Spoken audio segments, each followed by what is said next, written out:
RPL itu khusus RPL nih. Lebih kepada pemrograman tentang perkomputeran. Jadi harapannya setelah lulus dari SMK kalian punya skill, punya keterampilan berbeda dengan SMA. Jadi bisa langsung bekerja, bisa berwirausaha. Harapannya tidak bekerja dengan orang, tetapi kita berwirausaha. Ya, itu yang dipelajari di SMK. Nah, kalau di SMK sendiri yang harus kalian persiapkan apa? Banyak. Ya, apalagi sekarang lagi masa pandemi. Pembelajarannya berupa daring. Kita sudah berapa lama ya? 2 tahun. Hampir mau 2 tahun kita PJJ. Dari kalian kelas berapa? Kelas 11 ya? Kelas 11, kelas 12. Kelas 11 itu kalian sudah PJJ. Ya, kita berdoa bersama biar lebih enak, maksimal pembelajarannya. Ya. Dan untuk awal pembelajaran untuk SMK Sumatera 40 itu akan dimulai tanggal 26 hari Senin 26 Juli. Nanti jadwal menyusul, Ibu akan share melalui wali kelas kalian. Pembelajarannya dari jam 8. Ya.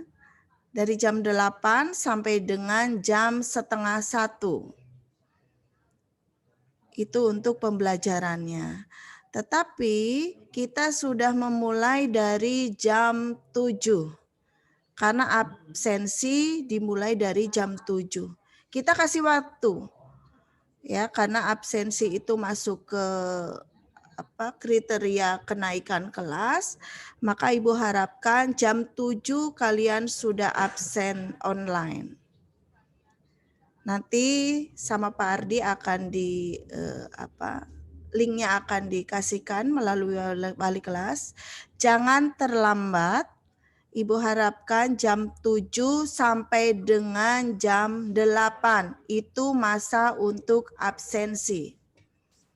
Sedangkan pembelajaran dimulai dari jam 8. Ya. Kalian harus selalu gerak cepat, melihat nanti kita menggunakan apa. Nah, rencananya untuk pembelajaran daring ini mungkin sama dengan SMP. Kita menggunakan GCR, tetapi nanti GCR-nya mungkin kalau kakak kelas kalian yang kemarin itu setiap mapel itu akan mendapatkan kode, tapi untuk saat ini di tahun ajaran 2021-2022 kita akan menggunakan fasilitas dari Kemendikbud. Jadi satu kode untuk satu rombel. Contoh RPL kelas 10 nanti hanya mendapatkan satu kode GCR untuk semua mapel yang ada di kelas 10 RPL. Begitu juga yang akuntansi. Ya, seperti itu. Boleh Mas, itunya dibuka, Pak. Nah, ini Ibu akan perlihatkan struktur kurikulum RPL. Ini adalah mata pelajaran yang akan kalian dapatkan di kelas 10. Boleh dicatat, silakan. Apa saja sih yang akan kalian pelajari nanti?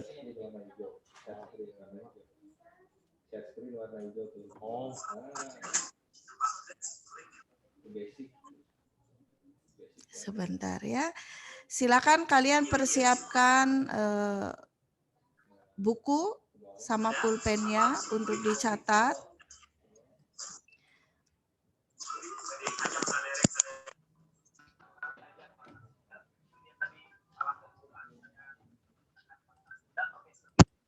Bisa, Pak?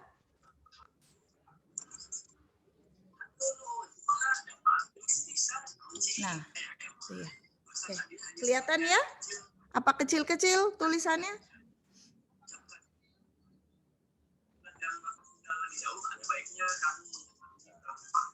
Dimut dari dimut di pusat ya, Pak ya?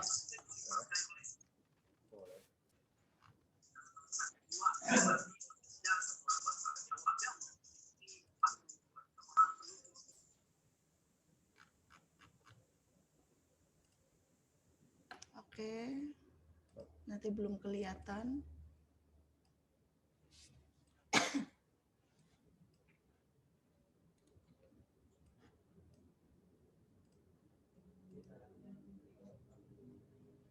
Ya, oke. Ini adalah mata pelajaran yang akan kalian dapatkan di kelas 10. Di sana bisa dilihat kelompok A itu adalah kelompok yang wajib atau kelompok nasional. Kelompok B itu adalah kelompok kewilayahan.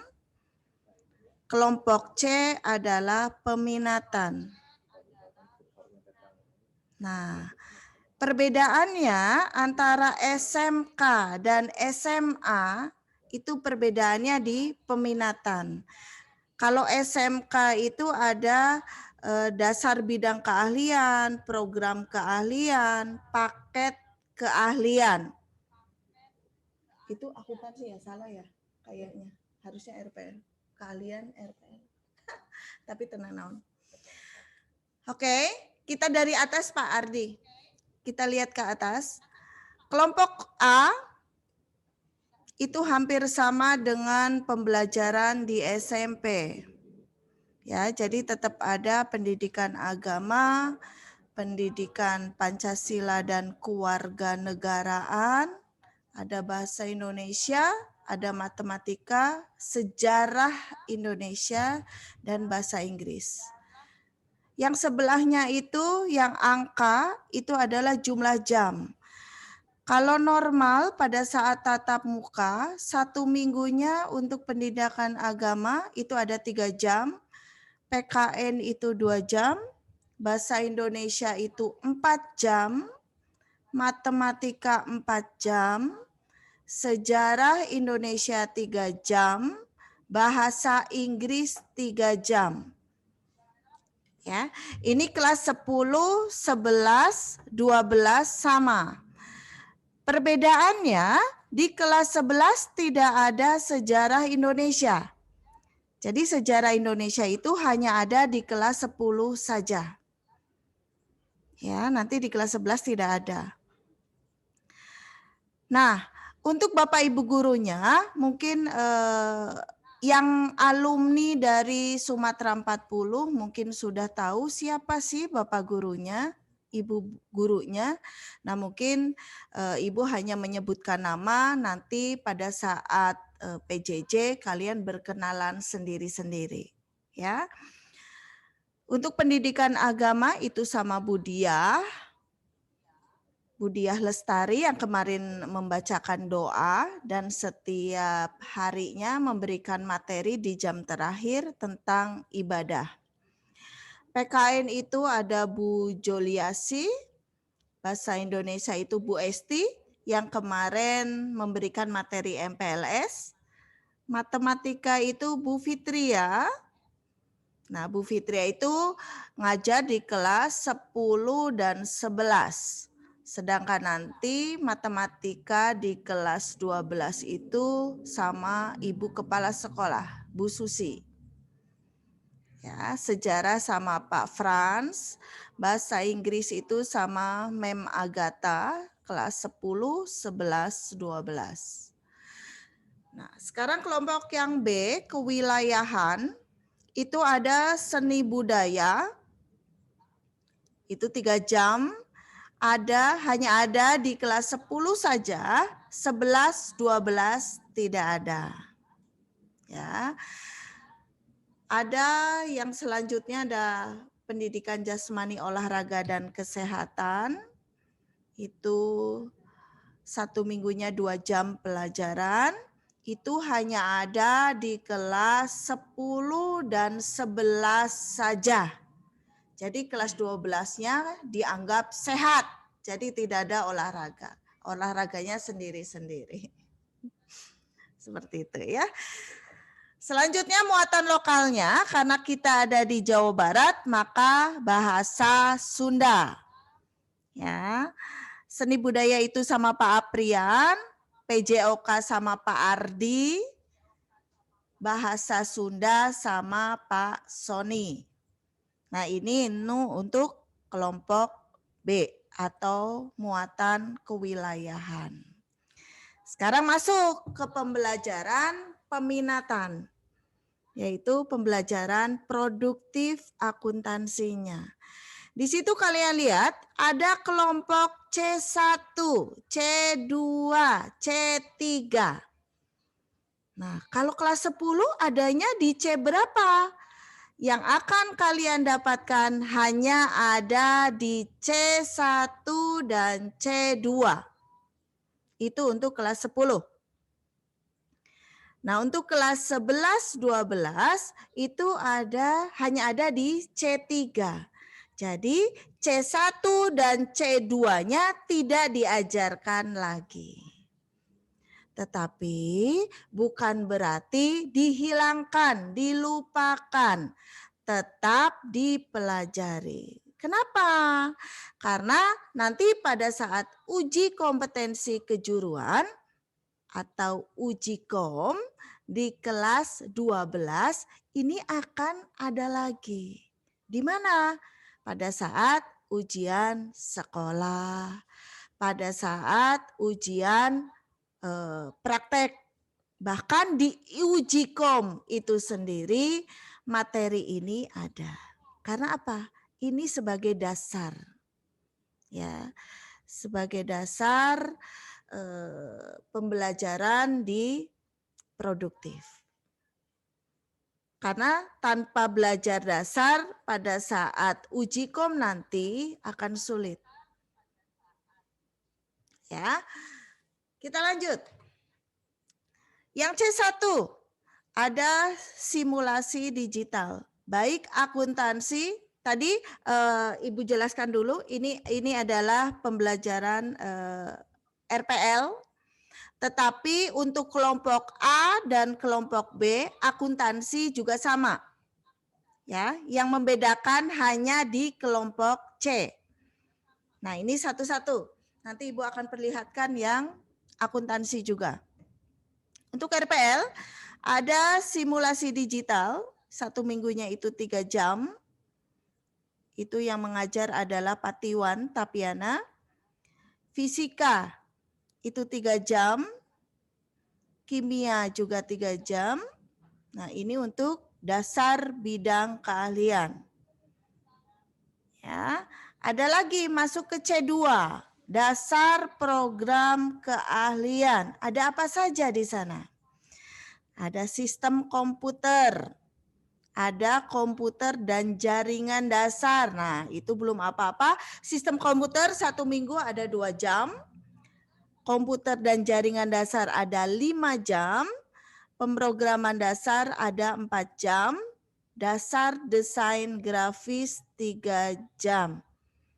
Ini untuk kelas 10. Ya. Nah, kelas 12 dan kelas 11 ada di C3. Paket keahlian akuntansi. Ya. Di sini ada pemodelan perangkat lunak. Ini hanya ada di kelas 11. Basis data ada di kelas 11-12. Pemrograman berorientasi objek atau biasa disebut dengan PBO itu juga ada di kelas 11-12. Coba digeser biar kelihatan jamnya, biar tahu berapa jamnya. Ada PWPB tadi, nah itu jumlah jamnya. Kalau PPL itu hanya ada di kelas 11 saja, jumlah jamnya adalah 4 jam. Tadi PBO juga 4, basis data itu ada 4 jam, 11-12. PBO itu ada 8 jam, di kelas 11, 12. Nah, sekarang PWPB itu apa sih PWPB? Geser lagi, A. Nah, sekarang pemrograman web dan perangkat bergerak dan produk kreatif kewirausahaan. Jadi kalau di SMP dulu namanya adalah prakarya. Nah, kalau di SMK itu PKK. PKK ini masuk pembelajaran produktif di C3 karena hanya ada di kelas 11 dan 12. Ya. Geser lagi di jamnya. Oke. PWPB di kelas 11 itu ada 8 jam dan kelas 12-nya 13 jam. PKK kelas 11 7 jam dan kelas 12 8 jam. Nah, ini nanti kalian di kelas 11 akan dibimbing oleh Bapak Ibu guru betul-betul setiap hari kalian ketemu dengan pelajaran produktif. Karena ini yang utama. Ya, di mana di sini pembelajaran ini adalah sebagai bekal kalian. Ya, untuk setelah lulus. Nanti Senin cuma belajaran jam 8 sampai jam setengah 1 daring ya? Zoom ya? Ya, ada yang ngomong. Oke, jadi pembelajarannya di sini karena masih pandemi, belum tahu kapan sampai kapannya, tetap kita PJJ dengan menggunakan Google Classroom. Ya, jadi Ibu minta kalian persiapkan, walaupun dengan PJJ tetap semangat, jangan sampai tidak mengikuti, apalagi tidak mengerjakan tugasnya. Karena mungkin ibu bapak guru setiap harinya tidak akan memberikan tugas, tetapi materi. Ya, bisa jadi melalui Zoom, Google Meet, atau video call. Jadi persiapkan sarana dan prasarana. Ya, ini untuk RPL. Sekarang kita pindah lagi yang akuntansi, biar akuntansi tahu. Nah, ini akuntansi. Akuntansi kelompok A dan B itu sama dengan RPL yang tadi. Yang membedakan adalah di kelompok C. Ya, sama seperti yang RPL. Kelompok C juga di kelas 10 hanya di C1 dan C2. Langsung ke peminatan aja Pak Ardi. Ya.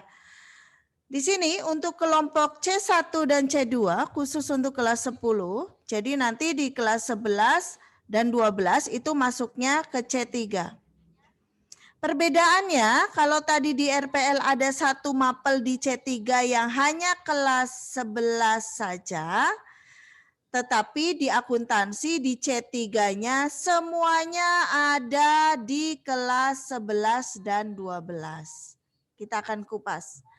Ya, nanti ibu bapak gurunya yang produktif yang mengajar RPL itu nanti silakan kalian berkenalan. Ada Pak Maskur, ada Pak Rizal Maulandani, dan ada Patiwan Tapiana, serta PKK-nya ada Bu Wati Cintawati atau Bu Love atau Bu Cinta, dan ada Pak Ardi. Jadi nanti teorinya dengan Bu Cinta, praktek PKK-nya dengan Pak Ardi. Itu yang kelas 11. Kalau kelas 10 belum ada. Ya. Nah, kita masuk ke dasar bidang keahlian. Ada pengantar ekonomi dan bisnis. Nah, jumlah jamnya coba Pak. Digeser biar tahu. Terlalu jauh kayaknya ya. Geser-geser. Nah, ini untuk kelas 10 itu yang paling banyak itu di 5 itu adalah akuntansi dasar. Ya, geser lagi A. Geser-geser we terus. Ada administrasi umum, ada SIMDIK. Oh. Kok sama ya? akuntansi sama RPL ada simulasi digital? Ada. Ya, ini tentang perkomputeran. Biar akuntansi dan RPL juga sama, tetapi di dalamnya itu berbeda. Ya, antara komputer akuntansi dan komputer RPL. Kalau RPL sudah masuknya ke pemrograman, kalau akuntansi nanti akan berkaitan dengan MAYOP. Nah, ini spesialisnya kalau perkomputeran di akuntansi itu nanti ketemunya sama Pak Riyadi. Kalian sudah kenal ya sama Pak Riyadi. Nah, ada administrasi umum. Nanti pengantar ekonomi sama administrasi umum sama etika bisnis itu yang mengajar adalah Bu Cinta. Sedangkan simulasi digital itu sama Bu Karina. IPA itu sama Bu Yeni. Ya. Spreadsheet itu sama Pak Riyadi, akuntansi dasar sama Ibu, perbankan dasar itu sama Bu Karina. Jumlah jamnya, pengantar ekonomi bisnis itu 2 jam, administrasi umum 2 jam, SIMDIK itu 3 jam, IPA 3 jam, 2 jam. Etika itu 3 jam, spreadsheet 3 jam, akuntansi dasar 5 jam, perbankan dasar 3 jam. Itu normalnya. Ya, kalau pada saat tatap muka. Karena sekarang PJJ, jadi waktunya terbatas. Tetapi semua mata pelajaran akan dipelajari. Tetap. Ya, untuk jadwalnya nanti menyusul. Nah, nanti kalian apabila naik di kelas 11 akan berubah lagi. C1 dan C2 sudah tidak dipelajari. Tetapi tetap harus kalian simpan bekal untuk di kelas 12. Persiapan uji kom. Ya. Kelompok C itu ada di kelas 11-12. Mungkin kakak-kakaknya bisa melihat. Persiapan juga. Ada akuntansi perusahaan dagang jasa manufaktur. Ada praktikum akuntansi lembaga pemerintahan. Ada akuntansi keuangan. Ada komputer akuntansi, administrasi pajak, ada PKK. Nah, PKK di sini antara RPL dan akuntansi itu berbeda. PKK RPL, PKK akuntansi itu berbeda. Ya, nanti guru mapelnya yang akan menjelaskan. Nah, akuntansi perusahaan jasa dagang manufaktur itu akan diajar oleh Pak Riyadi. Pemerintahan sama Bu Karina, akuntansi keuangan sama Ibu, komputer akuntansi Pak Riyadi, administrasi pajak kelas 11 sama Bu Karina, 12 sama Ibu. Ya, PKK itu sama Pak Ardi dan sama Bu Cinta.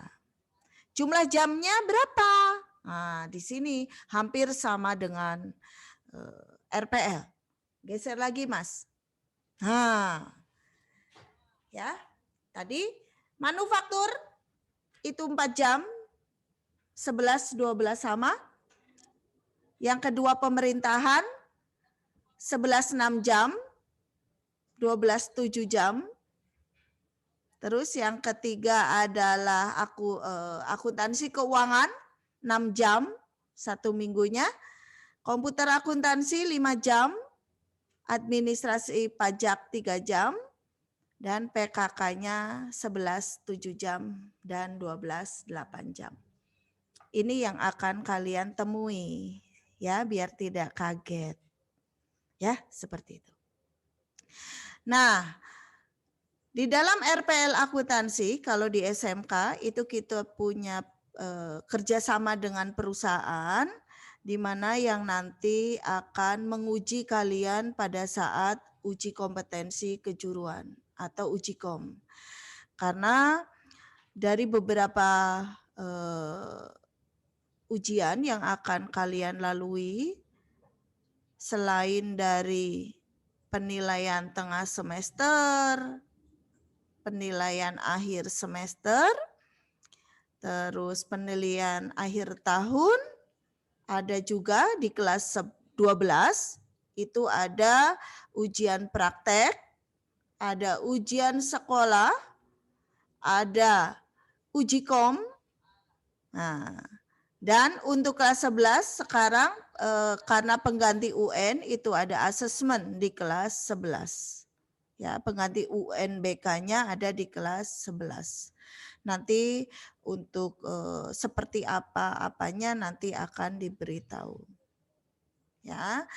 Dan untuk MOU kerjasama kita dengan perusahaan untuk ujikom, itu kalau RPL kita bekerja sama dengan PT Jerbi Indonesia, itu yang akan menguji di kelas RPL. Dan untuk akuntansi, ujikomnya bersama Ikatan Akuntansi Indonesia atau biasa disebut dengan IAI. Ya, itu ujiannya ada di kelas 12 sebelum ujian sekolah. Nah, ini beberapa mata pelajaran yang wajib kalian kenal. Kalau yang belum kenal silakan nanti kalian perkenalan sendiri. Ya, persiapkan semuanya. Ya, pembelajaran akan dimulai hari Senin tanggal 26 dengan menggunakan Google Classroom. Lanjut ke bawah slide selanjutnya, Mas. Nah, KBM atau KKM. Setiap mata pelajaran, nah ini bisa kalian lihat. Dianggap tuntas apabila nilai kalian minimal KKM. Tapi Ibu harapkan harus di atas KKM atau KBM. Ya. Di sini untuk kelas 10, 11, 12 akan ada kenaikan. Seluruh mapel selain dari bahasa Inggris dan matematika, itu KKM-nya berbeda. Untuk tahun ini belum ada, itu belum Ibu rubah. Maaf, itunya belum dirubah. Tahun pelajarannya ini masih yang lama. Tetapi masih sama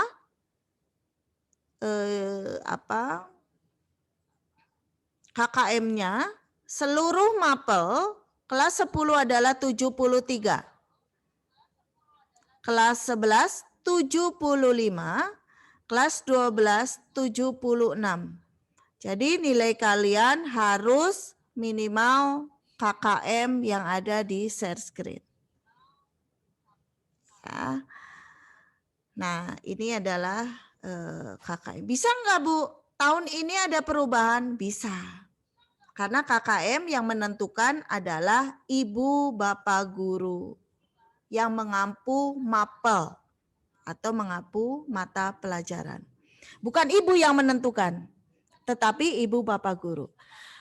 Begitu di kelas ternyata anak-anaknya luar biasa, pintar-pintar nih, bisa mengikuti. Bisa nggak kalau dinaikkan? Bisa. Ya. Jadi ini tergantung dari ibu bapak guru. Tetapi kalau yang tahun pelajaran 2021 ini acuan untuk KKM-nya. Ya, semoga tidak berubah. Semoga nanti pada saat rapat guru atau in-house training workshop-nya ibu bapak guru dengan pengawas, KKM-nya tidak berubah. Tetap seperti itu. Ya, boleh dicatat, boleh difoto, atau nanti Ibu kirimkan ke wali kelas biar kalian lebih tahu untuk disampaikan kepada orang tua. Jadi nanti karena sekarang daring, yang memantau kegiatan pembelajaran itu adalah orang tua. Jadi apapun yang tadi Ibu sampaikan, pelajaran apa saja yang akan kalian dapatkan, KKM-nya silakan komunikasikan dengan orang tua agar selalu diingatkan. Karena yakin kalian banyak lupanya. Ya, karena untuk saat ini yang standby di rumah adalah orang tua. Berbaiklah dengan orang tua kalian. Ya, karena guru saat ini untuk kalian adalah orang tua, dikembalikan. Ya, pendidik menurut agama Islam adalah orang tua, ibu kalian yang mendidik kalian. Jadi sekarang baik-baikilah sama ibu kalian di rumah, ya. Lanjut, Mas. Ini. Ada kriteria kenaikan kelas. Ini belum berubah dari tahun yang lalu dengan tahun yang sekarang. Permennya masih sama, hanya ada penambahan karena ada surat edaran tentang kurikulum di masa pandemi, itu ada tambahannya, tetapi isinya sama. Nah, apabila kalian ingin naik nanti di kelas 11, berarti harus sesuai dengan kriteria kenaikan kelas yang ada. Baik absensi, nilai, semua pembelajaran, tugas-tugas harus dikerjakan. Tidak boleh ada yang tidak mengerjakan. Ya. Di sini Ibu bacakan kriteria kenaikan kelas khusus untuk SMK Sumatera 40 berdasarkan Permendikbud nomor 43 tahun 2019, Permendikbud nomor 23 tahun 2020, panduan penilaian hasil berdasarkan pengembangan karakter pada sekolah menengah. Permendikbud nomor 43 itu adalah tentang standar kelulusan. Ya, jadi semua sekolah hampir sama. Yang pertama adalah kriterianya harus mengikuti seluruh program pembelajaran dalam 2 semester. Oh ya. Ya. Dan terus manifestasi di sini kelakuan baik. Kelompok AB itu boleh ada satu mapel yang di bawah KKM, tetapi kelompok C1, C2, C3 harus di atas KKM atau minimal KKM. Ya, itu untuk kriteria kenaikan kelas. Mungkin itu saja yang bisa Ibu sampaikan karena waktunya hanya terbatas 40 menit. Jadi apabila ada yang belum jelas tentang kurikulum, tentang pembelajaran, boleh japri ke Ibu. Karena Ibu sudah masuk ke grup baik RPL maupun akuntansi, boleh menanyakan, silahkan. Waktunya jam kerja boleh ke Ibu, tapi kalau malam hari tidak boleh WA ke Ibu karena tidak akan dibalas. Ya, waktunya untuk di rumah istirahat. Ya, seperti itu aja. Nanti untuk pertanyaan boleh via japri ke Ibu ya atau ke wali kelas kalian masing-masing. Habis siapa waktunya? Oke. Terima kasih semuanya anak-anak. Semoga sehat selalu. Tetap jaga prokesnya. Jangan sampai sakit. Ingat tanggal 26 kita sudah mulai pembelajaran daring. Sekian dari Ibu. Wassalamualaikum warahmatullahi wabarakatuh.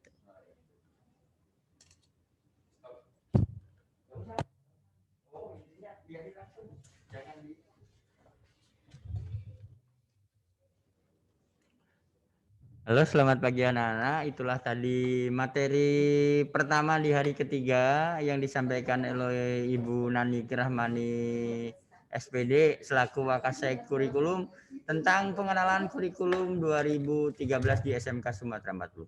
Untuk lebih jelasnya, jikalau kalian ingin ada yang ditanyakan, langsung saja WA Bu Nani, selalu standby, selalu merespon apabila anak-anak ada yang kurang paham, pasti nanti akan dibalas dengan cepat oleh Bu Nani. Selalu melayani anak-anak didiknya itu dengan gembira dan dengan cinta anak-anak. Oke, selanjutnya untuk mempersingkat waktu. sesi kedua, yaitu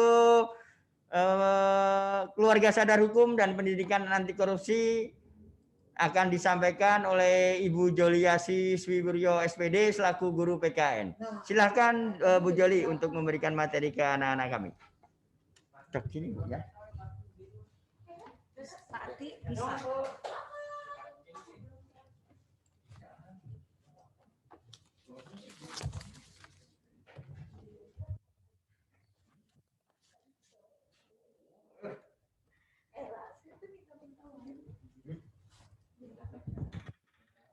Halo, selamat pagi. Slide-nya bisa Pak Ardi. Slide. Perkenalkan, nama Ibu, panggil Bu Joli ya. Ibu mengajar pelajaran PPKN kelas 10, 11, 12. Ibu harapkan kalian semuanya sehat-sehat selalu bersama keluarga. Slide-nya keluar nggak Pak? Bentar Bu, masih di setting.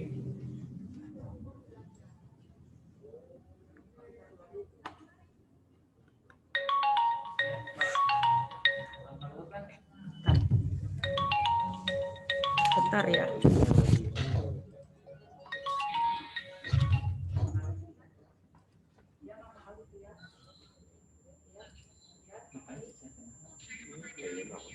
Oh, pacar. Oh iya. Boleh ke Teh Yuni ya.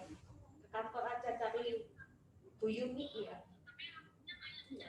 Bisa ya. Ke Bu Yuni aja langsung. Yuni, Bu Yuni. Ya, sama-sama.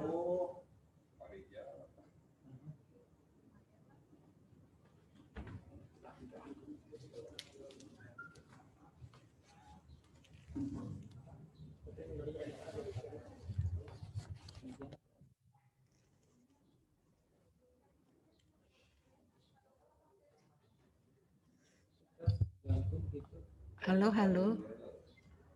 Ibu akan memberikan materi pendidikan anti korupsi dan sadar hukum. Ibu harap kalian semua pasti tahu pengertian korupsi.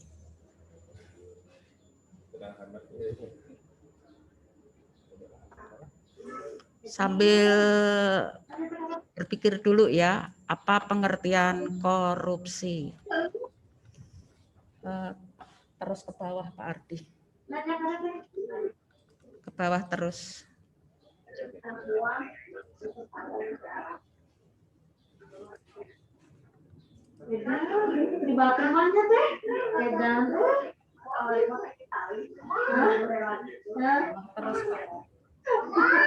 Terus.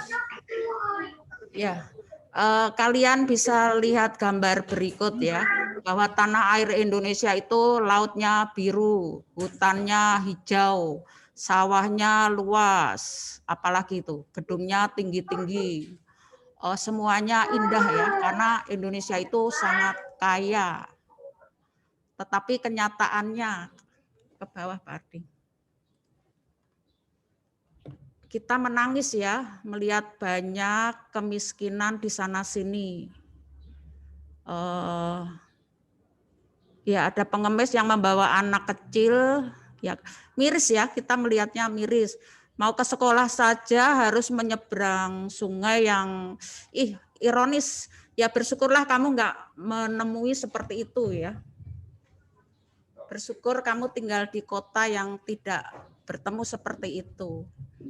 Mereka tinggal di rumah-rumah kumuh. Ke bawah terus, slide ke bawah terus. Mengapa semua itu bisa terjadi di Indonesia? Banyak kemiskinan, yaitu potret kemiskinan di Indonesia. Semuanya karena apa? Kira-kira kenapa? Padahal negara Indonesia kaya, tetapi kenapa banyak kemiskinan? Rumahnya kumuh. Kalian nggak ada kan yang tinggal seperti ini ya? Bersyukurlah kamu ya, berbahagialah kamu. Ya semua itu karena korupsi. Jadi apa pengertian korupsi? Ya, kalian bisa baca ya. Korupsi itu perilaku atau perbuatan yang tidak jujur ya. Di dalamnya termasuk bentuk kebusukan, keburukan, kejahatan, penggelapan, serta bentuk tindakan amoralis. Korupsi bisa terjadi di semua lingkup kehidupan kita. Tapi kita biasanya menyorot ke tindakan pejabat-pejabat pemerintahan ya.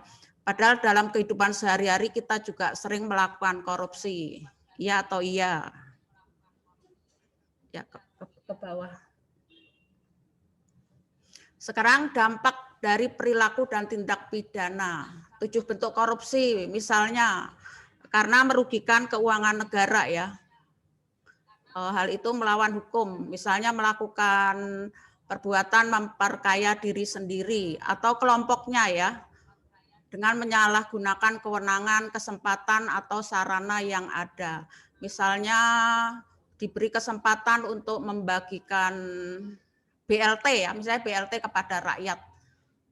Misalnya dari negara 300 sampai ke rakyat hanya 150. Nah, yang 150 itu kemana? Itu termasuk tindakan korupsi. Yang kedua, suap menyuap. Kalau menyuap enak ya, disuapin. Suap menyuap. Suap menyuap itu memberi atau menjanjikan sesuatu kepada PNS. Misalnya kamu daftar jadi PNS. Kalau mau lolos biasanya harus menyediakan uang beberapa ratus, bukan ratus rupiah, tapi ratusan juta. Ibu pernah ditawarin juga ya, 125. Itu uang semua atau enggak? Ya harus uang semua ya, kirain bisa campur-campur. Pak Ibu 125 untuk bayar lebih baik untuk modal dagang ya, daripada untuk jadi pegawai tetapi harus membayar. Penyalahgunaan jabatan disebut juga abuse of power ya. Misalnya kita punya kekuasaan, misalnya biaya pejabat atau PNS ya, sengaja menggelapkan, merusak atau menghilangkan dengan senjata barang, akta, surat atau dokumen yang diperlukan. Biasanya nanti di markup ya. Biasanya harganya rendah ditinggikan, itu termasuk penyalahgunaan jabatan. Misalnya kalau di sekolah, Ibu sebagai wali kelas meminta iuran kepada kalian, itu termasuk penyalahgunaan jabatan, abuse of power. Terusnya, pemerasan. Seorang PNS atau penyelenggara negara dengan maksud menguntungkan diri sendiri atau orang lain secara hukum atau dengan kekuasaannya memaksa seseorang memberikan sesuatu, membayar atau menerima pembayaran dengan potongan untuk dirinya sendiri. Yaitu termasuk pungli ya, pungli. Sering dilakukan oleh misalnya Satpol PP ya, yang mengejar-ngejar pedagang kecil. Kalau ingin selamat, mereka harus menyetorkan beberapa ratus ribu. Itu termasuk pemerasan, termasuk korupsi. Kecurangan, pemborong. Nah ini sering terjadi. Kenapa jalan-jalan, gedung-gedung di Indonesia sering rusak? Bandingkan dengan bangunan zaman Belanda. Misalnya sekolah SMA 5 itu peninggalan Belanda. Kenapa sampai sekarang masih kokoh berdiri ya? Lalu bangunan gedung sate udah berapa ratus tahun ya, itu tetap kokoh berdiri. Tapi kalau kita lihat jalan-jalan di jalan raya itu sering diperbaiki, sering direnovasi karena cepat rusak. Nah itu biasanya dilakukan oleh pemborong ya. Pemborong atau ahli bangunan yang curang pada waktu membuat bangunan. Atau menjual bahan yang pada waktu menyerahkan bahan bangunan itu bagus. Tetapi kenyataannya di lapangan itu pakai bahan-bahan yang murah. Hal itu melakukan perbuatan curang yang dapat membahayakan keamanan orang atau barang atau keselamatan negara dalam keadaan perang. Pemborong yang kerjanya buru-buru pakai bahan murah, nah itu mereka cari untung sendiri ya. Biasanya pemborong seperti ini pemborong yang tidak jujur. Mereka biasanya mendapatkan tender juga dengan membayar kepada pejabat-pejabat tertentu. Terus bentuk kepentingan dalam pengadaan barang atau jasa. Ya, misalnya pegawai negeri atau penyelenggara negara baik langsung maupun tidak langsung dengan sengaja turut serta dalam pemborongan, pengadaan atau persewaan yang pada saat dilakukan perbuatan untuk seluruh kantor ya. Biasanya gini, kursi-kursi di gedung pemerintahan masih bagus, tetapi sering diganti, cepat diganti, itu termasuk kecurangan ya. Nanti barang-barang tersebut biasanya ya dijual ya. Padahal masih bagus kan lebih hemat ya, dipakai lagi atau diperbaiki. Tapi banyak kan sering diganti. Ibu sering lihat barang masih bagus kenapa harus diganti ya. Ya itu termasuk penyimpangan juga. Terus gratifikasi. Biasanya sebuah pemberian yang diberikan atas diperolehnya suatu bantuan atau keuntungan. Gratifikasi. Biasanya kita memberikan sesuatu agar kita mendapatkan apa yang diinginkan. Kamu sebagai anak sekolah pernah juga melakukan gratifikasi. Misalnya apa? Ya, semoga nggak ada di sini ya. Semoga kamu kalau memberi sesuatu kepada guru atau wali kelas kamu dilakukan secara ikhlas, tulus, bukan karena mengharapkan sesuatu. Misalnya, kamu nggak pernah masuk sekolah, tapi pingin nilai PKN 100 itu. Akhirnya kamu ke rumah ibu membawa makanan, uang. Nah, itu termasuk gratifikasi. Tapi kalau kamu memberikannya secara tulus, setelah kenaikan itu ya boleh sah-sah saja sebagai ungkapan terima kasih ya. Bukan karena mengharap biar nilainya gede, biar naik kelas. Kok di negara banyak ya, seorang pejabat misalnya sedang melakukan pesta anaknya, diberikan uang sumbangan oleh pejabat yang lain, itu termasuk gratifikasi. Makanya kadang dilarang ya, seorang pejabat yang menerima sumbangan karena itu diasumsikan sebagai gratifikasi. Gratifikasi bentuknya uang, barang. Komisi, pinjaman tanpa bunga, tiket perjalanan dinas, fasilitas penginapan, perjalanan wisata, itu kayak hadiah ya, hadiah. Pengobatan cuma-cuma, fasilitas yang diterima di dalam negeri maupun di luar negeri. Dilakukan bisa secara elektronik atau tanpa sarana elektronik. Biasanya pejabat yang menerima banyak uang itu kelihatan ya. Makanya untuk menjabat sebagai seorang pejabat itu harus melaporkan kekayaan pribadinya. Pas menjabat itu punya kekayaan berapa, setelah menjabat kekayaannya bertambah berapa. Kalau terlalu tinggi, banyak, ya itu diasumkan sebagai gratifikasi. Biasanya pejabat juga akan pintar, mereka akan melakukan money laundry. Apa money laundry? Ya, pencucian uang. Banyak kan kamu lihat pejabat yang rumahnya banyak, bahkan istrinya juga banyak ya. Yaitu biasanya nanti atas nama mereka, itu namanya money laundry. Bahkan ada seorang supir pejabat kekayaannya sampai miliaran.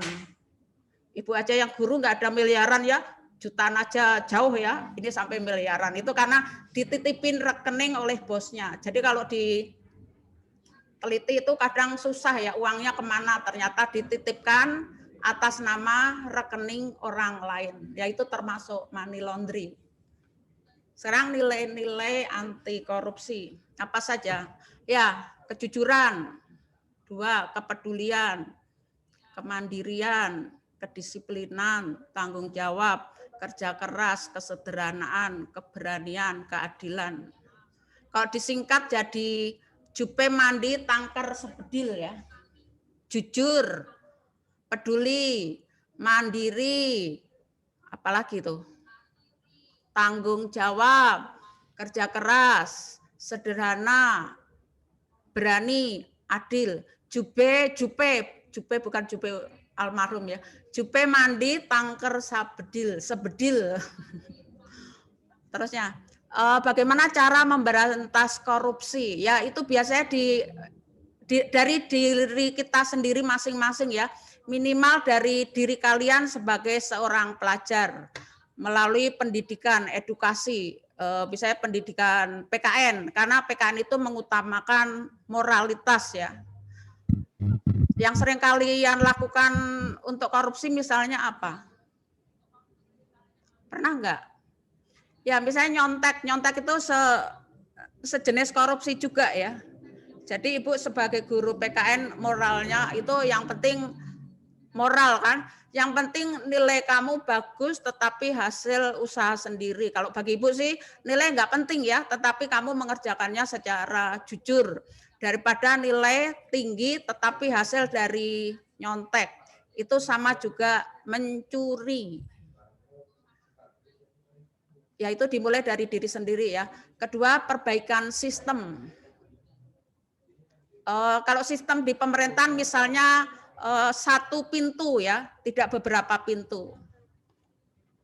Jadi pembayaran itu hanya satu wadah, tidak beberapa wadah. Kalau beberapa wadah itu bisa bocor ya. Misalnya kalau contoh kecil di sekolah, kalau pembayaran ya sudah satu pintu lewat ini bendahara, tidak lewat wali kelas, tidak lewat guru kelas. Kalau lewat wali kelas, guru kelas kemungkinan bisa kepake ya. Nah itu termasuk sistem yang salah. Jadi bayar sekolah ya udah langsung ke bendahara. 3, melalui penindakan. Jadi kalau melakukan korupsi sanksinya, tindakannya itu harus tegas ya, tegas.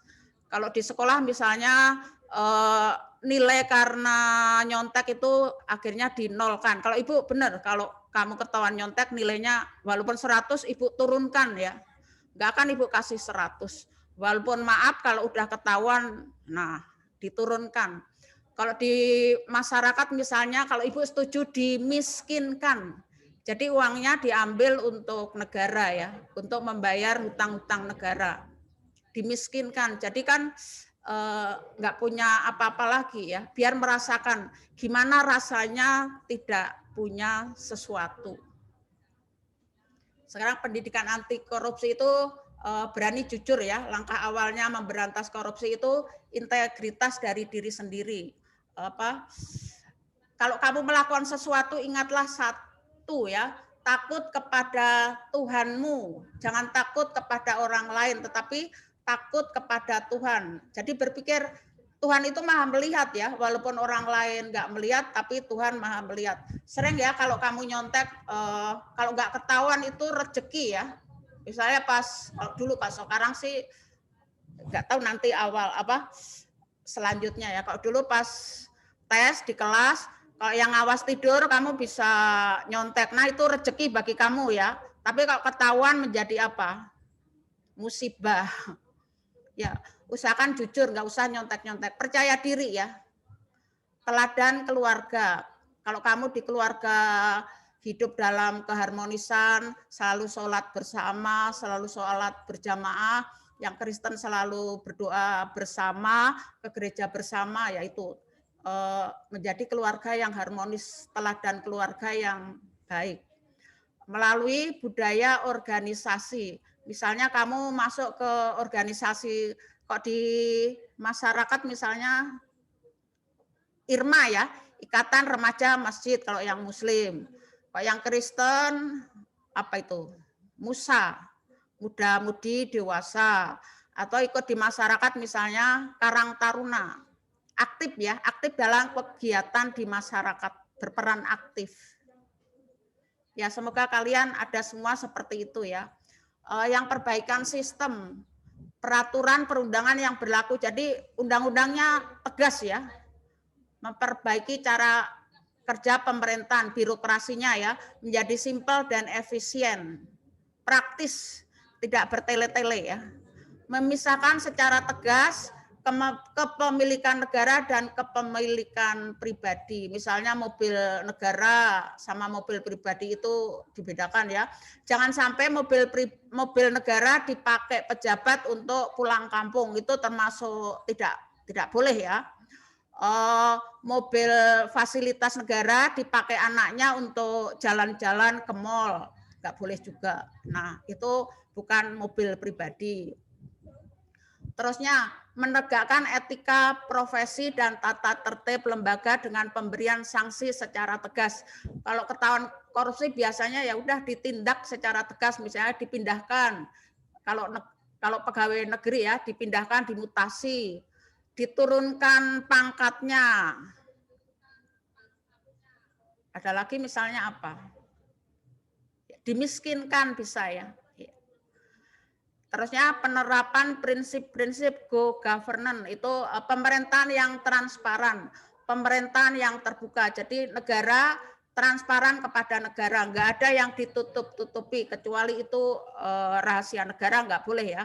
Misalnya ada undang-undang baru, cepat-cepat diundangkan kepada masyarakat, itu termasuk transparan. Mengoptimalkan pemanfaatan teknologi, memperkecil terjadinya human error. Misalnya apa ini? Ya, pemanfaatan teknologi misalnya dalam hal berbayar itu bisa melalui rekening negara ya, jangan rekening pribadi.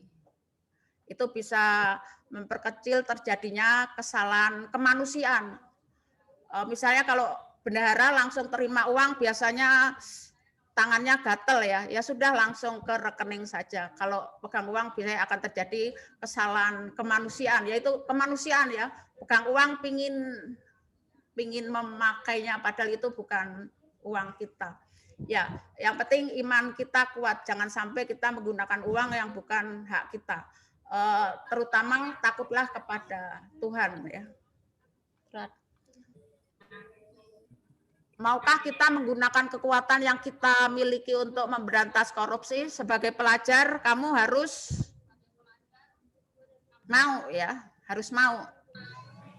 Dengan kekuatanmu masing-masing. Kalau di dunia pelajar, kekuatanmu bisa memberantas korupsi. Misalnya, kalau kamu, tapi susah juga ya kayaknya ya, sering susah.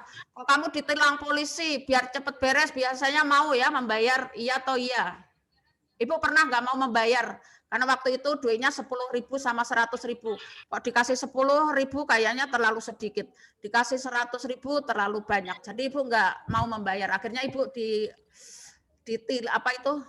harus ngambil SIM di Polsek Ayani. Di sana ternyata ya tetap membayar uang denda lebih mahal. Tapi kan jelas ya uang dendanya masuk kas negara. Daripada kita membayar di tengah jalan, uang dendanya masuk ke saku polisi, itu termasuk korupsi. Kok kamu masih seperti itu artinya kamu masih membudayakan budaya korupsi.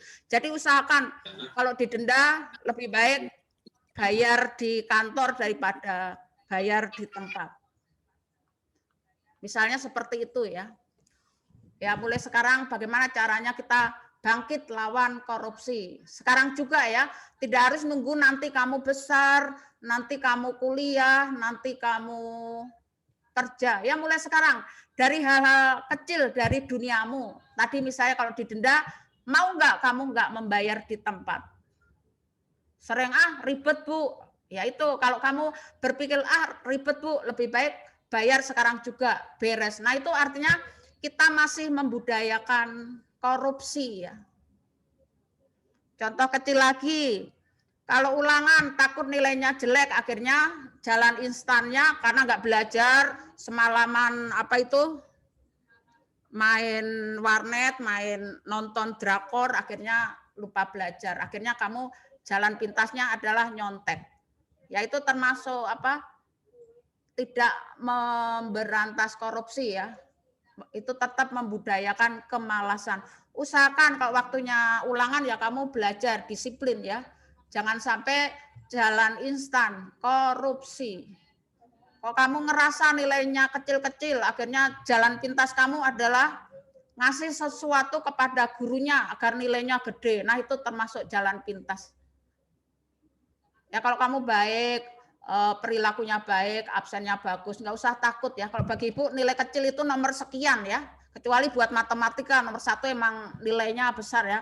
Kok PKN bagi ibu nilai kecil nggak apa-apa. Yang penting kamu satu attitude-nya bagus ya, etikanya bagus. Daripada nilai gede tapi nggak beretitude.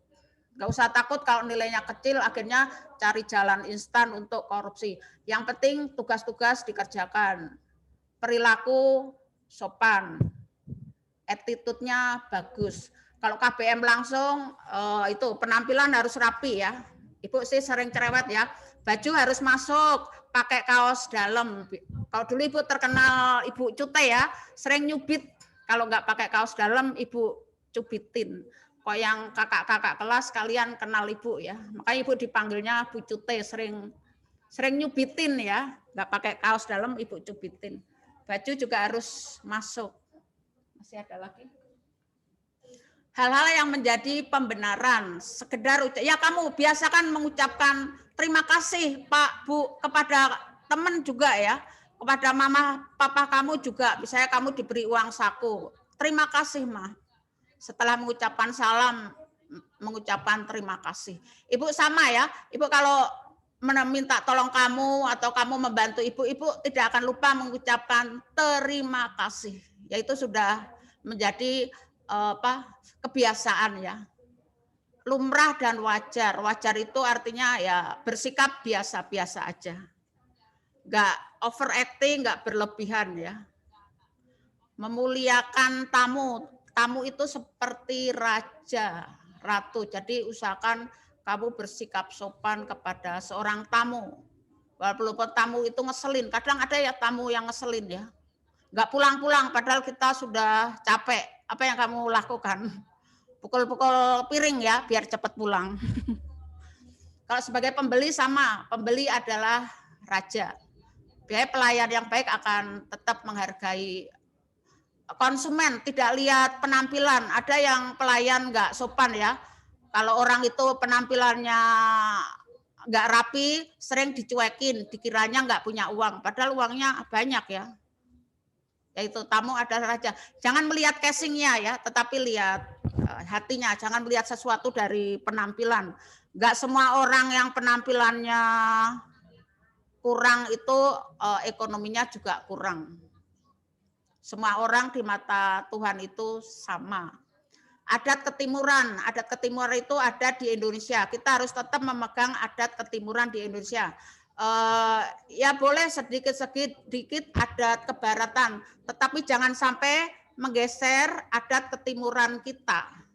Misalnya adat ketimuran yang masih kuat ya, kalau lewat depan orang banyak selalu bilang punten ya, walaupun kadang anak protes, Bu tapi kalau bilang punten nggak pernah dijawab, nggak apa-apa, yang penting tetap bilang punten, permisi, itu adat ketimuran. Adat ketimuran yang lain ya membina hubungan baik dengan sesama ya. Teruskan. Gratifikasi menjadi suap karena berhubungan dengan jabatan dan bertentangan dengan tugas dan kewajibannya. Masih ada?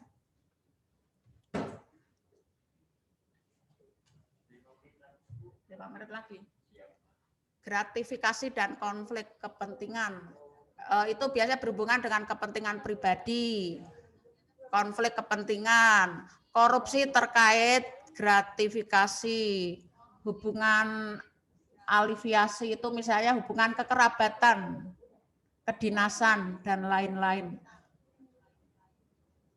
Ya, termasuk KKN ya, misalnya menjadi PNS karena menjadi tentara, misalnya menjadi tentara karena ada omnya, akhirnya diloloskan. Padahal secara fisik orang itu tidak memenuhi standar, itu termasuk ya KKN tadi, tindakan korupsi ya.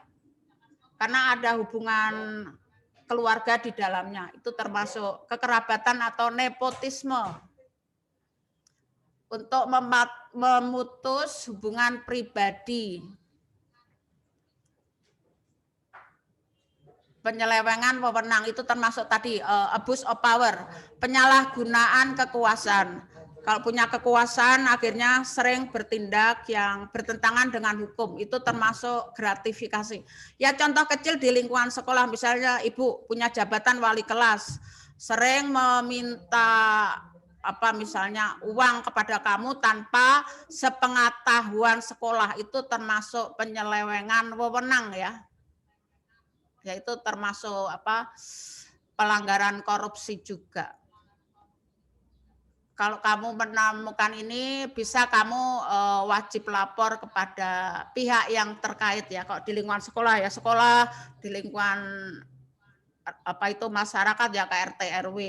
Kita baru sebatas lingkup RT RW sampai kecamatan ya. Kok negara kayaknya kita masih jauh ya. Kita sebatas lapornya ke RT RW ke kelurahan. Terus ya bisa dibaca sendiri ya, konflik kepentingan dalam gratifikasi. Itu akan menimbulkan konflik kepentingan pengambilan keputusan. Biasanya nanti yang membayar besar, yang memberikan hadiah baru akan mendapatkan sesuatu yang diharapkan. Sementara orang yang tidak bisa memberikan sesuatu akhirnya tergeser. Itu merugikan ya. Padahal yang tergeser itu punya attitude lebih bagus, skill lebih bagus, tetapi terkalahkan oleh orang-orang yang mempunyai uang. Itu merupakan tindakan ketidakadilan. Terusnya, konflik kepentingan dalam gratifikasi. Sambil dibaca sendiri ya. Gratifikasi dapat mempengaruhi objektivitas, bukan subjektivitas ya. Misalnya ada anak nilai PKN-nya jelek, tapi kalian memberikan ibu 100 juta. Otomatis ibu objektivitas ya, nilainya ibu naikkan 120, mau ya? Mau enggak 120? Enggak hanya 100, 120 ya. Itu akan menggeser anak yang cager, bager, pinter ya, merugikan. Karena mereka enggak punya uang, akhirnya nilainya ya sudah, akhirnya cukup 90. Kamu yang mampu memberikan ibu 100 juta akhirnya sampai 120. Aneh ya nilai 120. Terusnya. Alat ukur gratifikasi sambil dibaca sendiri. Motifnya apa? Kesetaraan, relasi kekuasaan, konflik of interest, cara memberi, kewajaran. Wajar atau enggak? Kamu ngasih ibu 100 juta wajar atau enggak? Aneh ya. Terus dibaca sendiri ya. Hadiah legal versus legal. Hadiah yang sah dan tidak sah. Yang legal membina hubungan baik secara sosial, yaitu boleh ya. Yang tidak sah membina hubungan baik secara jabatan PNS, itu tidak sah. Biasanya ada pamrih, ada udang di balik batu ya. Memberikan sesuatu untuk mendapatkan sesuatu. Kesetaraan, setara. Kalau yang ilegal akhirnya timpang. Yang relasi, tidak ada relasi kekuasaan. Kalau yang tidak sah, karena ada relasi kekuasaan. Yang lain bisa baca sendiri. Terus yang pengendalian individu berupa self-assessment sederhana. Dapat digunakan oleh masing-masing pegawai negeri dan penyelenggara negara dalam menghadapi penerimaan gratifikasi. Caranya misalnya bagaimana? Pernah dilakukan oleh Pak Presiden Jokowi. Beliau mendapatkan hadiah dari luar negeri, akhirnya dilaporkan kepada negara. Ya itu sah ya. Padahal itu pemberian dari kepala negara lain, tetapi tetap dilaporkan ya. Akhirnya barang itu menjadi barang milik negara, bukan lagi barang milik pribadi Pak Jokowi. Itu contoh sederhana. Kalau dalam perkawinan pejabat-pejabat dilaporkan ya sumbangan pejabat yang lain berapa. Kalau sampai nilainya fantastis itu termasuk gratifikasi ya. Masa sumbangan sampai ada yang sumbangan sampai berapa miliar itu fantastis ya, itu termasuk pingin nyogok maksudnya, cari muka pingin nyogok. Dengan melakukan asesmen amati ya, diharapkan pegawai negeri sipil dan penyelenggara negara dapat mengambil sikap yang tepat pada saat dihadapkan pada pemberian gratifikasi. Apakah harus segera menolak atau dapat menerimanya untuk kemudian, nah itu ya, untuk dilaporkan kepada KPK. Boleh ya, kalau itu tidak masuk akal, pegawai negeri sipil yang baik langsung menolaknya. Tetapi kalau tidak bisa menolaknya, tadi seperti yang pernah dilakukan Pak Jokowi, menerimanya, kemudian dilaporkan kepada KPK. Akhirnya menjadi barang kekayaan negara. Enggak apa-apa, jadi tetap cleaner ya. Gratifikasi bukan melarang seseorang memberikan yang hadiah yang dilarang. Boleh ya, gratifikasi diberikan boleh, tetapi bukan tanpa embel-embel. Apa benar tulus, misalnya tadi ya, kamu memberikan sesuatu kepada guru kamu boleh, tetapi bukan gratifikasi, bukan mengharapkan naik kelas, bukan mengharapkan nilainya bagus, tetapi betul-betul ungkapan tulus karena telah dibimbing selama pembelajaran, itu boleh ya, boleh, bukan karena embel-embel yang lain.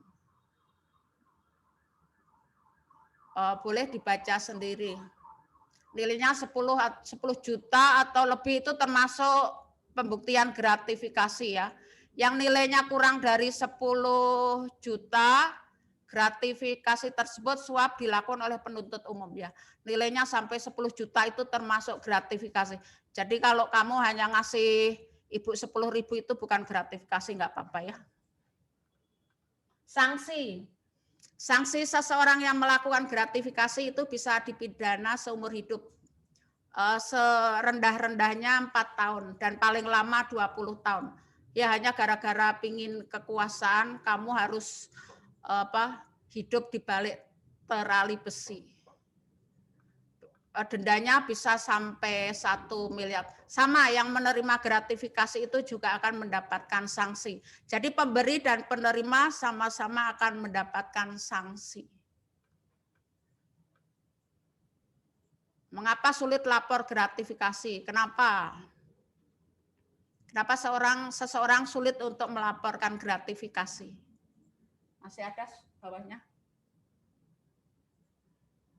Seorang penerima gratifikasi itu harus melaporkan kepada KPA ya, langsung atau melalui UPG selambat-lambatnya sebulan 30 hari ya, terhitung sejak tanggal penerimaan hadiah gratifikasi tersebut.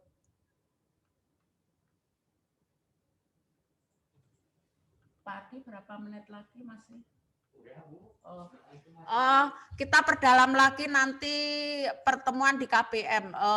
Materi ini ada juga di materi PKN ya. Ibu harap jadilah warga negara yang baik. Syaratnya adalah kalian di dunia pelajar bersikaplah sebagai pelajar selayaknya.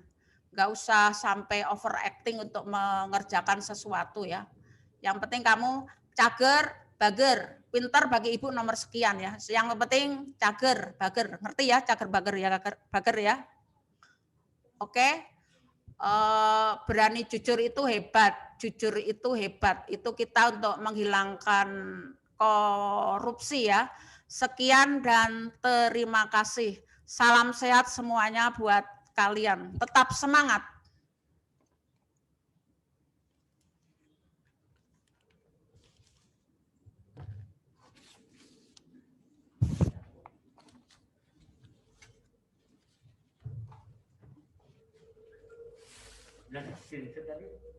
Screenshot enggak belum ini? Belum. Dan screenshot dulu ya. Aksi dulu ya. Aksi dulu di foto.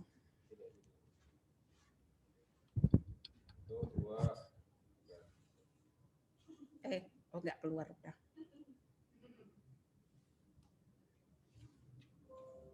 Sudah.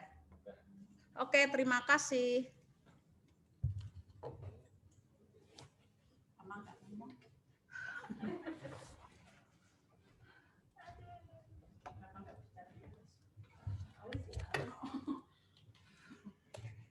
Ya, demikian tadi anak-anak materi tentang pendidikan anti korupsi dan sadar hukum yang disampaikan oleh Ibu Joliasi Suryo SPD. Terima kasih sudah berkenan hadir untuk membimbing anak-anak kami tentang apa pentingnya keluarga sadar hukum dan pendidikan anti korupsi. Untuk selanjutnya telah hadir di hadapan kita pemateri terakhir untuk kegiatan MPLS virtual ini yang akan menyampaikan parenting atau pendampingan, meningkatkan motivasi kepada kalian bagaimana cara belajar atau kondisi psikologis di masa pandemi COVID-19, yaitu beliau sudah hadir, Guru BK SMK Sumatera 40, Ibu Dr. Anda Suwartini. Kita berikan tepuk tangan. Monggo, Bu.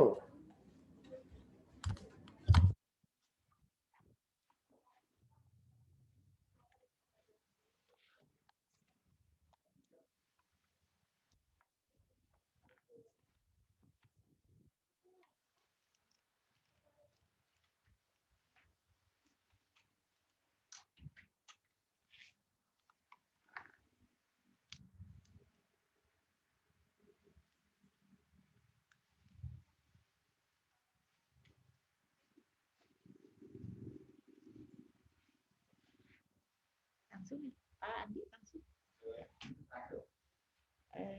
Terima kasih ada Pak Riyadi. Pertama-tama Ibu, terima kasih kepada panitia yang sudah memberikan kesempatan untuk berkenalan dengan kalian. Assalamualaikum warahmatullahi wabarakatuh.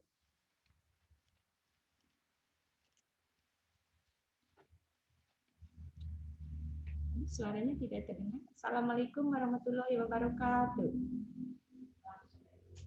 Langsung aja.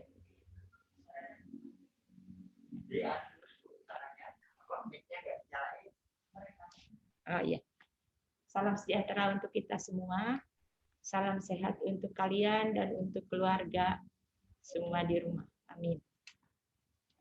Untuk selanjutnya, Ibu di sini pertama-tama ingin memperkenalkan diri kepada kalian. Tadi sudah disampaikan bahwa Ibu di sini adalah sebagai tugasnya sebagai guru bimbingan konseling. Nama Ibu Ibu Suwartini, biasa dipanggil dengan Ibu Tini. Tugas Ibu di sini adalah memberikan bimbingan kepada seluruh siswa secara berkesinambungan, di mana agar kalian itu bisa mengembangkan seluruh potensi yang dimiliki, yang ada pada dirinya, sehingga kalian nanti dapat mengaktualisasikan semua aspek perkembangan yang ada pada diri kalian. Tentunya kalian nanti bisa mampu untuk mengaktualisasikan semua aspek-aspek yang ada pada diri kalian. Yang nantinya kalian akan menjadi seorang anak atau remaja yang tangguh, ya, yang mampu untuk memaksimalkan secara optimal semua yang kalian miliki, baik secara produktif maupun mampu untuk memberikan kontributif di dalam kehidupannya, baik secara personal maupun secara sosial. Untuk mencapai hal tersebut di atas, tentunya kita sebagai siswa harus mampu untuk memahami segala potensi yang ada pada diri kita. Di sini Ibu sebagai guru pembimbingnya tentunya akan memberikan layanan sebaik mungkin.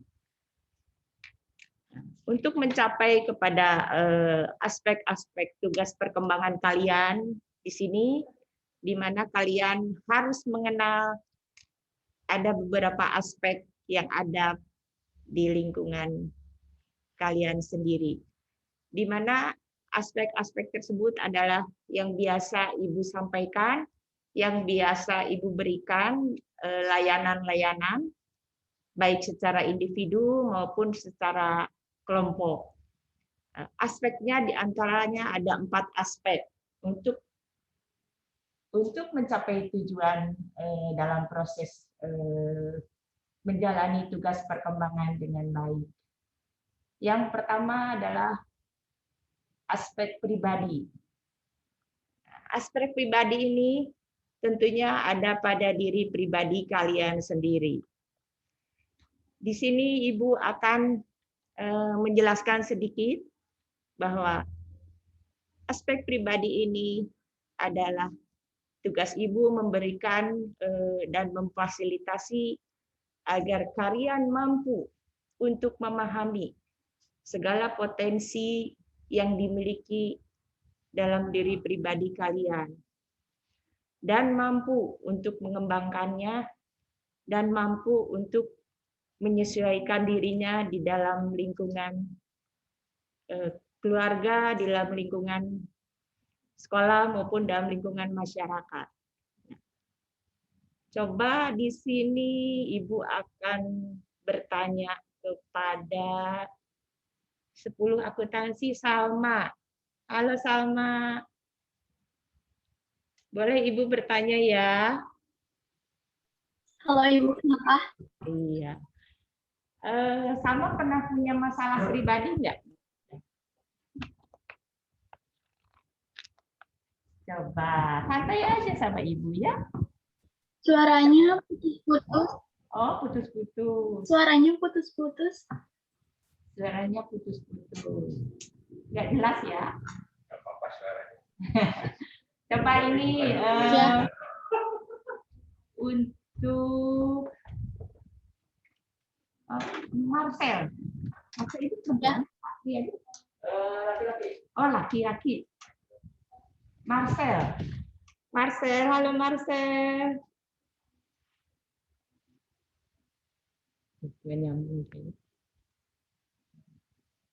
Halo Marcel. Baik, tentunya karena Ibu juga waktunya cukup singkat, untuk selanjutnya Ibu tentunya akan sedikit mencuplik misalkan biasa masalah pribadi, ya aspek pribadi. Ada siapa? Marcel. Marcel, halo Marcel. Selamat siang. Coba Marcel, punya masalah pribadi nggak? Apa masalah pribadi contohnya? Kenapa, Bu? Masalah-masalah yang dialami oleh Marcel sendiri, ada nggak? Punya nggak? Jelas suaranya Bu, Oh patah-patah. sama, kira jelas ya. Ya katanya nggak jelas, terputus-putus. Jelas. Jelas kali sih. Tapi nggak tahu kalau di rumah. Ya sudah nggak apa-apa. Untuk ini coba sebelum aku nanti Luna, jelas nggak suara Ibu?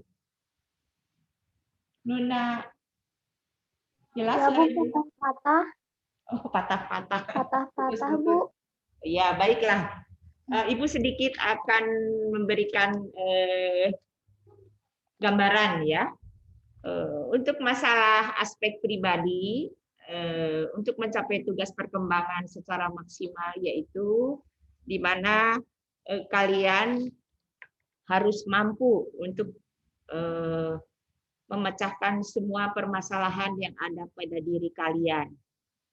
Semua potensi yang ada diri kalian itu harus dikerahkan. Bagaimana? Misalnya kalian menjalin hubungan dengan pacar. Udah punya pacar belum? Nih, siapa yang udah punya pacar? Nah, ini adalah termasuk masalah pribadi, ya. Nah, kadang-kadang kalau kita sudah putus pacar, gimana rasanya? Stres, Bu. Frustasi, Bu. Gak mau belajar, Bu. Ya. Sehingga kita berperilaku mencari perhatian kepada khususnya di rumah kepada orang tua. Begitu, ya. Jadi menjadi remaja pribadi yang tangguh ini artinya kita dapat menyelesaikan masalah-masalah yang berhubungan dengan pribadi. Misalnya yang paling rutin yang Ibu sering mendengar kita itu tadi mempunyai teman dekat, kemudian tiba-tiba teman dekat itu mencintai lagi sahabatnya. Nah, itu masalah pribadi. Ya. Tapi insya Allah kalau kita mampu memecahkan dan masalahnya, itulah menjadi seorang anak yang tangguh. Ya. Yang kedua yaitu aspek sosial. untuk mencapai tugas perkembangan yang tadi Ibu sampaikan, yaitu mengerahkan segala potensi yang dimiliki oleh kita, yaitu ada aspek sosial, ya, bidang sosial. Jika itu Ibu bisa memberikan bantuan layanan kepada kalian, khususnya memfasilitasi agar kalian itu mampu memahami, dapat berinteraksi dengan baik, misalnya berkomunikasi dengan baik, misalnya itu hubungan sosial, ya, aspek sosial, yaitu misalnya kita bisa dalam keluarga berinteraksi, berkomunikasi dalam keluarga, misalnya dengan orang tua, ya, misalnya dengan kakak, dengan adik, dengan nenek, kemudian dengan pembantu yang kita membantu di rumah. Nah, itu di rumah, lingkungan rumah, keluarga.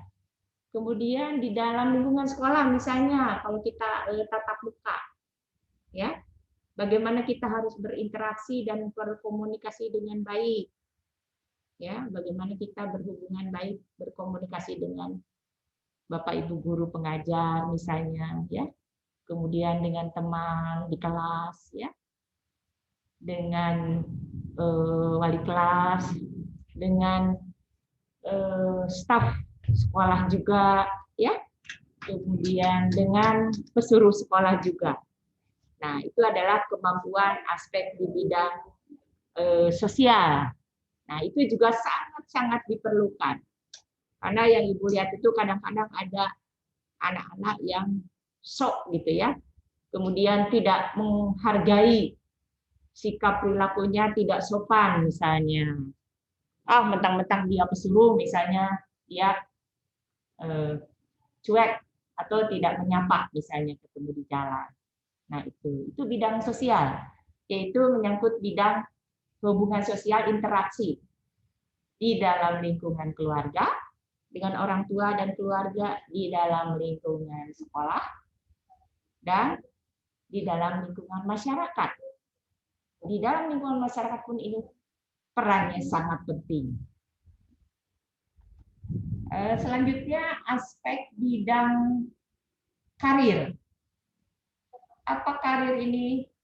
Mungkin sudah tahu, ya. Kalian masuk ke SMK.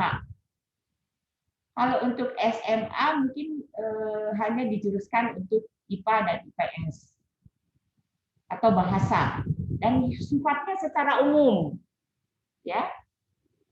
Pengetahuannya terbatas.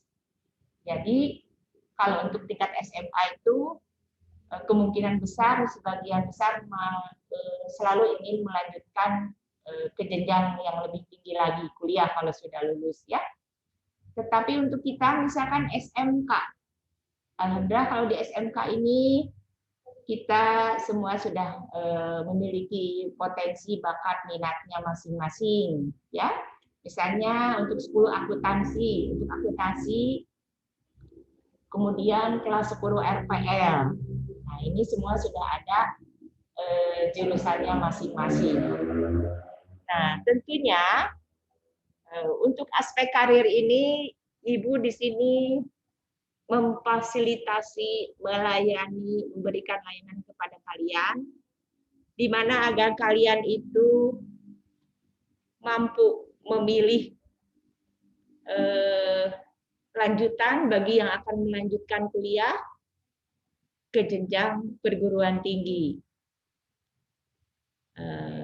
Baik itu misalnya perguruan tinggi swasta maupun perguruan tinggi negeri. Juga di bidang karir, kalian misalnya yang tidak melanjutkan, yaitu ingin bekerja. Nah, di sini tentunya kalian harus mampu mengambil sikap dan keputusan bidang apa yang akan kalian tekuni dalam pekerjaannya. Yang jelas untuk SMK, alhamdulillah, ya, kita sudah memiliki jurusan-jurusan yang kalian pilih. aspek yang keempat yaitu aspek bidang belajar. Nah, ini ya. Aspek belajar ini yang tentunya kalian harus mampu di suasana pandemik ini, yaitu tugas Ibu adalah memfasilitasi agar kalian itu mampu memecahkan masalah-masalah yang berhubungan dengan keterampilan belajar. Nah, di suasana pandemik ini perlu nggak keterampilan untuk belajar? Sama, kedengaran nggak? Perlu nggak di suasana pandemik ini keterampilan belajar? Nggak dengar kayaknya. Baiklah. Nah, keterampilan belajar ini tentunya berkaitan dengan suasana saat ini ya, suasana pandemik. Selanjutnya itu adalah ada 4 aspek yang menunjang untuk keberhasilan kalian mengembangkan tugas-tugas perkembangannya secara maksimal, ya. Di mana apabila kalian sudah mampu mengerahkan segala potensi yang ada dimiliki pada diri kalian, yang nantinya akan tercermin menunjukkan di dalam diri kalian itu beberapa indikator yang bisa dilihat, yaitu diantaranya ya, 1, kalian bisa mengamalkan ibadah kepada Tuhan Yang Maha Esa. Maksudnya di sini bagi umat Muslim misalnya, sebagai umat Muslim tentunya di sini kita mampu untuk menjalankan perintah dan menjauhi larangannya. Misalkan dengan melaksanakan sholat 5 waktu, kemudian dengan membaca ayat suci Al-Quran. Nah itu ya, mengamalkan ibadah kepada Tuhan Yang Maha Esa. Nah itu nanti akan tercermin dari perilaku kalian sendiri, akan terlihat. Ya. Kemudian yang kedua, kita mampu untuk mentaati peraturan tata tertib. Tahu tata tertib ya? Peraturan-peraturan tata tertib, baik itu di dalam lingkungan keluarga, tentunya dalam keluarga kita juga ada aturan tata tertib ya, yang biasa diberikan oleh orang tua kepada kita. Ya. Peraturan tata tertib itu di dalam keluarga seperti apa? Nah, di dalam keluarga itu kalian mungkin sudah tahu, sudah paham ya, bagaimana berkomunikasi baik dengan orang tua, bagaimana menanamkan etika sopan santun dengan orang tua, bagaimana sikap kita kepada orang tua, kepada nenek, kepada keluarga yang lainnya. Ya. Kemudian bagaimana kita mampu juga melaksanakan tata tertib di sekolah. Nah, ini ya, tata tertib di sekolah itu memiliki tata tertib aturan yang sudah ditentukan di sekolah. Apabila kalian itu mampu, insya Allah bisa mentaati peraturan-peraturan yang ada di sekolah. Kemudian peraturan tata tertib di masyarakat. Nah, ini di masyarakat juga penting. Ya. Seperti yang Bu dengar kemarin, ada anak pelajar dari mulai SMP, SMA, sudah pasti kalau tidak sekolah, pengangguran, bahkan mahasiswa, melaksanakan demo, ikut-ikutan demo. Ya. Nah, di sini tentunya apabila kita memahami bahwa aturan-aturan yang ada di masyarakat itu juga ada, dan ada sanksinya. Bagaimana sanksinya? Ya akhirnya dibawa ke kantor kepolisian. Nah itu seperti itu di masyarakat ya. Kemudian kita mampu memelihara dari perbuatan-perbuatan yang dilarang oleh agama. Seperti apa contohnya? Misalkan nih, mengkonsumsi obat-obat terlarang, misalkan. Itu ya.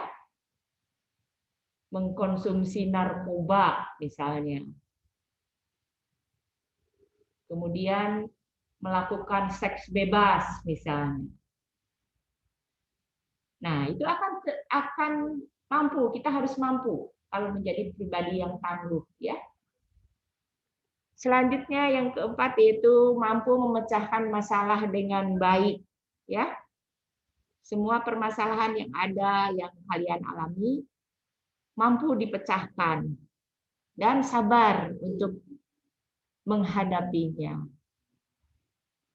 Kemudian yang kelima adalah mampu menjalin persahabatan. Nah, ini tercermin dari perilaku kita, misalkan di sekolah, di rumah, ya, di masyarakat, menjalin persahabatan, menjalin kekeluargaan, ya, dengan teman kita, ya. Nah, itu. Kemudian yang keenam yaitu kita berpenampilan secara sopan, secara bersih dan rapi, serta memiliki perilaku yang wajar sesuai dengan peranannya. Misalkan nih, Salma peranannya sebagai seorang wanita.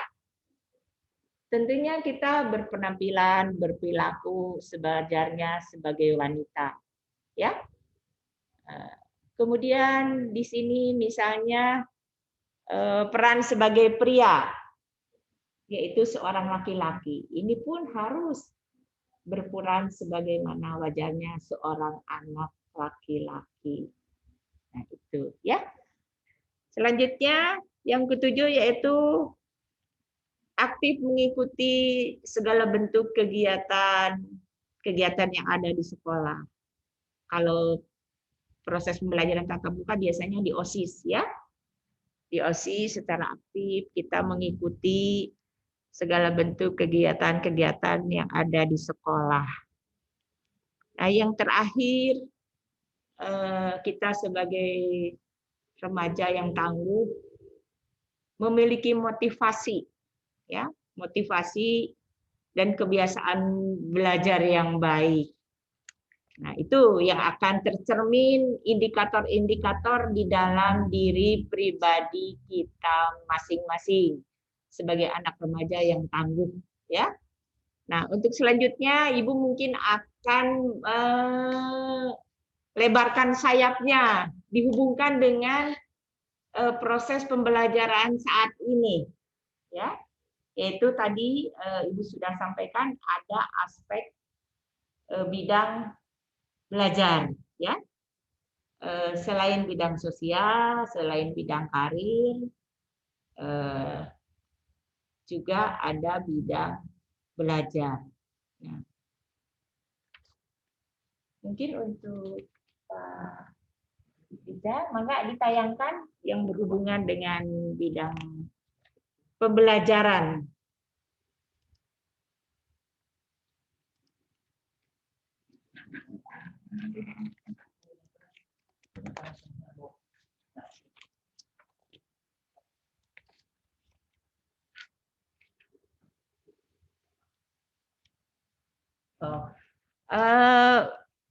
Untuk selanjutnya nanti Ibu akan menjelaskan sedikit, ya, di mana aspek proses belajar ini kita mengalami suatu perubahan yang besar, ya. Di era pandemik ini kita tidak terasa untuk merasakan bagaimana proses belajar sekarang ini berubah. Yang tadinya kita biasa tatap muka dengan Bapak Ibu guru di sekolah, dan sekarang hanya bisa dilaksanakan dengan BDR atau pembelajaran jarak jauh secara daring, secara online. Nah, selama proses pandemik ini tentunya kita telah berdampak kepada proses pembelajaran yang sangat canggih, yaitu dengan media online, ya. Nah, proses pembelajaran ini dilakukan secara jaringan atau online menggunakan media pembelajaran digital, misalnya berupa handphone, WhatsApp, atau Google Classroom, Zoom Meeting, YouTube, dan lain sebagainya. Untuk proses pembelajaran sekarang ini kita mengalami hambatan-hambatan, kendala atau hambatan-hambatan selama Ibu 1,5 tahun ini di masa pandemik ini.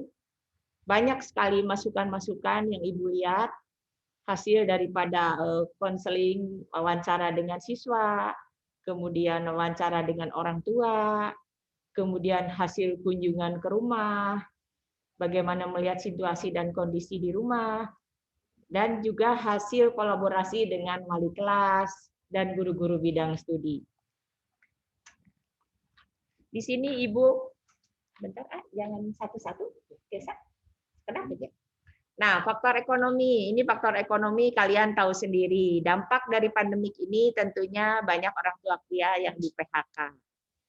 Kemudian yang kedua, tidak memiliki smartphone atau HP, handphone yang canggih. Bahkan dari ekonomi menengah ke bawah tidak memiliki handphone. Alhamdulillah bagi orang yang ekonomi menengah ke atas memiliki HP yang canggih, bahkan memiliki laptop.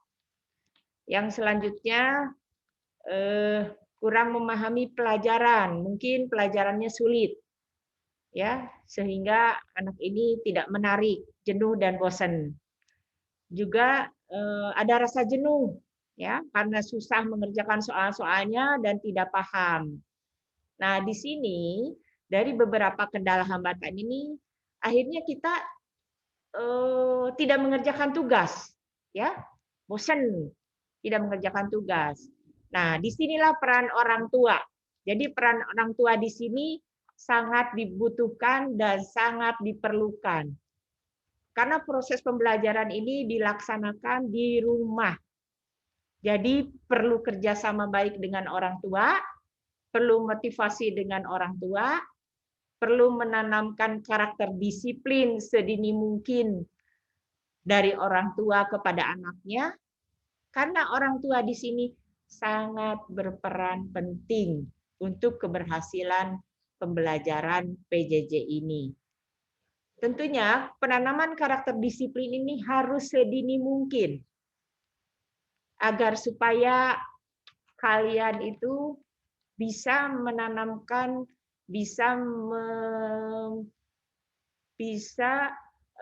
belajar dengan baik dalam pembelajaran PJJ ini.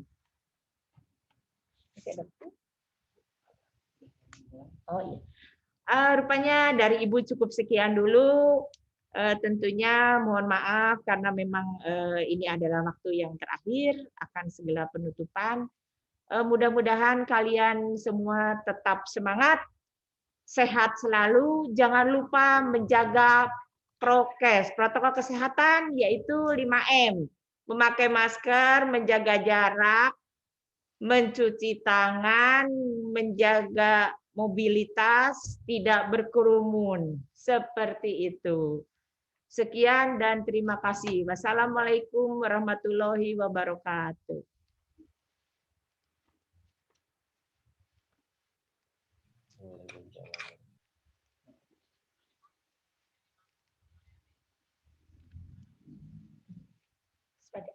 Ya, loh, Pak. Ya, saya kenal Pak Bikan itu. Saya kenal Pak Bikan itu. Ya, ya.